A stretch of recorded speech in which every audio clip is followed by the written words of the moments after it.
आज दिनांक 1 मार्च.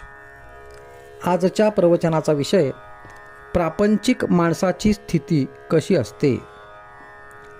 सर्व संतांनी भवरोगावर खात्रीचे औषध सांगितले आहे.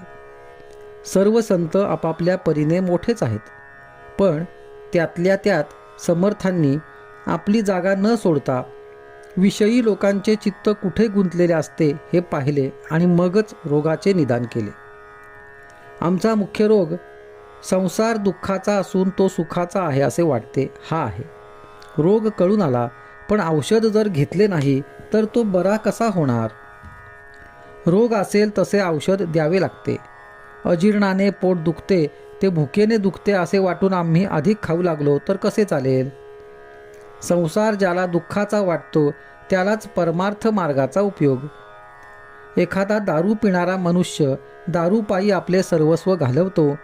दारूचा अंमल नसतो त्यावेळी तो शुद्धीवर येतो आणि त्याला आपल्या बायको मुलांची काळजी वाटते. आपला प्रपंच नीट व्हावा असेही त्याला वाटते, पण त्याच्या बुद्धीला त्यातून मार्ग सुचत नाही. मग तो पुन्हा इतकी दारू पितो की त्यात त्याला स्वतःचा विसर पडतो आणि अशा रीतीने त्यामध्येच तो स्वतःचा नाश करून घेतो. अगदी याचप्रमाणे प्रापंचिक माणसाची स्थिती होते. पहिल्याने प्रपंच बरा वाटतो, मनुष्य त्यात रमतो. पुढे काही दिवसांनंतर तो थकतो, त्याची उमेद कमी होते आणि म्हणून आता आपल्या हातून परमार्थ कसा होणार असे त्याला वाटते. पण नंतर तो पुन्हा जोराने प्रपंच करू लागतो आणि शेवटी हीन अवस्थेत मरून जातो. जो जगाचा घात करतो तो एका दृष्टीने बरा, कारण जग स्वतःला सांभाळून घेईल. पण जो स्वतःचा घात करून घेतो त्याला कोण सांभाळणार, तो फार वाईट समजावा. केवळ प्रापंचिक हा असा आत्मघातकी असतो.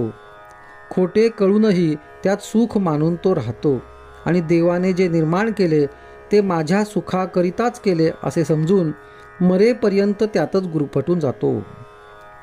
मनुष्य तेच करीत असून सुद्धा त्याला त्याचा कंटाळा कसा येत नाही. कालच्या गोष्टीच आपण आज करतो. आपल्या लक्षात जरी आले नाही तरी त्या गोष्टी झालेल्याच असतात. तेच ते जेवण, ती नोकरी, तोच तो पैसा मिळवणे, सगळे तेच. असे असताना माणसाला कंटाळा येऊ नये का. याचे कारण असे आहे की विषय अत्यंत गोड तरी असला पाहिजे किंवा हवेला तृप्ती तरी नसली पाहिजे. या दोन कारणांपैकी दुसरे कारणच खरे आहे.